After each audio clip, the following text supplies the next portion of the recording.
কিশোরগঞ্জে ভুল চিকিৎসায় 2 রোগীর মৃত্যুর অভিযোগ উঠেছে শহীদ সৈয়দ নজরুল ইসলাম মেডিকেল কলেজ হাসপাতালের বিরুদ্ধে।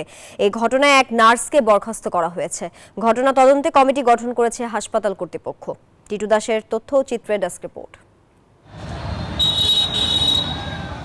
7 জানুয়ারি হার্নিয়ার চিকিৎসা নিতে কিশোরগঞ্জের শহীদ সৈয়দ নজরুল ইসলাম মেডিকেল কলেজ হাসপাতালে ভর্তি হন কটিয়াদি উপজেলার মনিরুজ্জামান মল্লিক। পেটে ব্যথা নিয়ে 12 জানুয়ারি ভর্তি হন নিকলি উপজেলার জহিরুল। বুধবার সকালে দুজনেরই অস্ত্রোপচার হওয়ার কথা।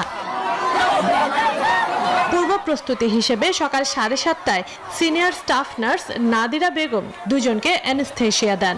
এর 8 ঘন্টার মধ্যে দুজনই মৃত্যুর কোলে ঢলে পড়েন। অভিযোগ রয়েছে ভুল ওষুধ দেওয়ার কারণেই মৃত্যু হয় রোগীদের। তাদের মৃত্যুতে কান্নায় ভেঙে পড়েন স্বজনরা, বিক্ষোভ করেন, ভাঙচুর করেন হাসপাতাল গেটে। ওই নার্সের সর্বোচ্চ শাস্তির দাবি জানান তারা। বসুন্ধরা টিস্যুতে ছাড়ের ছড়াছড়ি। বসুন্ধরা টিস্যু নিয়ে এলো নিশ্চিত ছাড়। ভুল করে ইনজেকশন করে রোগী মেরে ফেলছে। বুলিং হিসেবে আমার মারা গেছে। এমজন হতো আর জন্য আর না ঘটে আমি একটি সুষ্ঠু বিচার চাই। এই ঘটনায় 5 সদস্যের তদন্ত কমিটি গঠন করা হয়েছে বলে জানিয়েছে হাসপাতাল কর্তৃপক্ষ। নার্সিং এন্ড মিডওয়াইফারি অধিদপ্তরে ডিজি মহোদয়ের কাছে তদন্ত প্রতিবেদন পাঠাবো এবং যাতে সর্বোচ্চ শাস্তির ব্যবস্থা করা যায় তার আমি সুপারিশ করে পাঠাবো।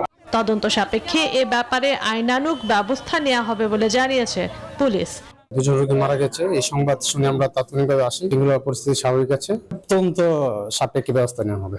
ভুল চিকিৎসার ঘটনায় ওই নার্সকে বরখাস্ত করেছে হাসপাতাল কর্তৃপক্ষ।